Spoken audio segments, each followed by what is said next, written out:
Hello everyone. Welcome to the 5th episode of TAXI Institute.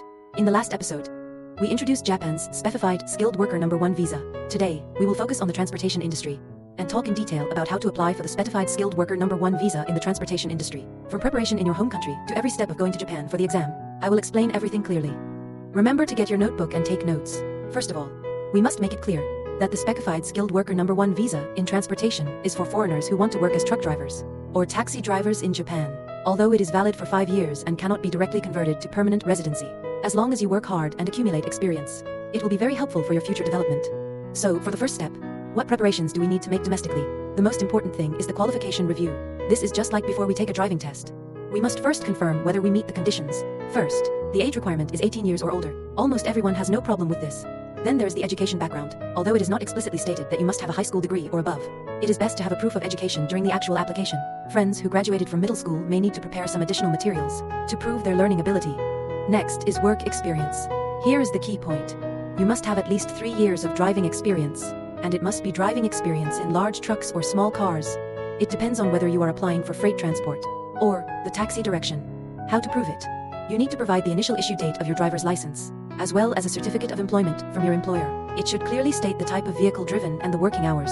It is best to attach salary bank statements or social security records, which makes it more convincing. Language ability is also key, although it doesn't require a Japanese language proficiency test, like studying abroad, but you must at least be able to carry out daily communication, because both the exam and work require Japanese. It is recommended that you reach at least the Japanese N4 level, or take the JFT basic exam, and get a score of 350 or above. This exam is slightly easier than N4, mainly testing practical conversation skills. If you are really not sure, there are Japanese training classes for specified skills in many places domestically. Spending 1 or 2 months studying intensively will be very helpful for the subsequent exams and work. Next is to find a receiving organization. This is just like looking for a job. There must be a Japanese transportation company willing to hire you. How to find one? You can go through a qualified domestic labor dispatch company. They will cooperate with Japanese enterprises to help you match positions. You can also go to Japanese recruitment websites yourself, but be careful to distinguish true and false information to avoid being scammed. After finding an interested company, they will send you an informal job offer. This is an important document for applying for a visa. It must clearly state the job description, salary and benefits, and work location. This information must be confirmed correct. Before signing, the material preparation part is quite tedious, so you need to be patient and meticulous. First are the basic personal documents: passport, copy of ID card, copy of household register and ID photos, 3x4 cm, taken within the last 3 months with a white background. Then, proof of education, original and copy of graduation certificate. If the education level is below high school, you may need to provide a certificate of completion or training certificate. Proof of work experience, the aforementioned employment certificate, copy of driver's license, and proof of driving history.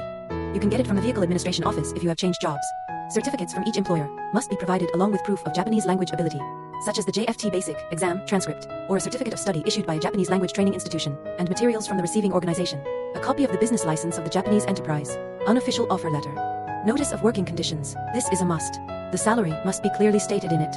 Working hours, benefits, etc. The Japanese government is very strict about protecting workers. Everyone should read it carefully. Finally, don't forget to fill out the Specified Skilled Worker Visa application form and the Proof of Employment History form. These forms can be downloaded from the official website of the Japanese Embassy or Consulate in China. When filling them out, use Japanese or English, and the handwriting must be neat. No alterations are allowed. After the materials are prepared, you can apply through a labor dispatch company, or submit the application yourself to the Japanese Embassy or Consulate in China. Note here that requirement in different consular districts may be slightly different. For example, the Beijing Consular District and the Shanghai Consular District may have minor differences in the required materials. It is best to check the official website before submitting, or call to inquire. Don't delay things because of a missing document. After submission, it usually takes 1 to 2 weeks for review. If there are no issues with the materials, you will receive the certificate of eligibility. With this, you can go apply for the visa. After obtaining the certificate of eligibility, the next step is to apply for the visa. You need to prepare the visa application form, passport, original and copy of the certificate of eligibility and ID photos. Then go to the Japanese Embassy or Consulate in China to apply. The visa fee is about 200 yuan. Processing time is 3 to 5 working days. Here is a reminder for everyone after getting the visa. Carefully check the information on it, such as name, passport number, validity period, and see if there are any errors. If there are issues, contact the consulate in time to make corrections. The preparations in China are pretty much done here. Next is to go to Japan to take the skill evaluation test for foreigners in the transportation industry. This exam is mandatory, and it must be taken in Japan. So we must first go to Japan with the visa. After arriving in Japan, the receiving organization will arrange accommodation. You can get familiar with the environment first. Adjust to the time difference. Then you need to focus on preparing for the exam. The exam content mainly consists of two parts, the theoretical exam and the practical skills exam. The theoretical exam is a written test. It tests Japan's traffic regulations and related knowledge of the transportation industry. For example, precautions for cargo loading, taxi, passenger, hospitality, etiquette, safe driving standards, and so on. The questions are all multiple choice with 100 questions in total. Out of a total of 100 points, 60 points is a passing grade. You can buy exam prep books in Japan in advance, or ask senior colleagues at the company to help highlight key points. Key skills, and places where traffic rules differ from those in China. For example, in Japan, walking, driving, and turning. The rules for yielding also have subtle differences. The practical skills exam is just like our driver's license road test. Freight drivers are tested on driving large trucks. Taxi drivers are tested on driving small passenger cars. The test content includes starting, stopping, turning, merging lanes. Parallel parking. Hill, start these basic operations. It also tests the ability to inspect the vehicle. For example, checking tires, brakes before departure, lights, etc. The test vehicle is a right-hand drive car in Japan, which is different from the left-hand drive cars in China. You can ask the company to arrange practice in advance, to get familiar with the positions of the steering wheel and pedals, to avoid panic during the test. After passing the test, you can get the skills evaluation certificate. Then, with this certificate, and the certificate of eligibility, passports and other documents, to go to the Immigration Services Agency of Japan to apply for the specified skilled worker visas. Certificate of status, endorsement, simply put, it means, on your status of residence, it is noted that you have passed the skills exam, and are qualified to work in the transportation industry. This process takes about 1 to 2 weeks.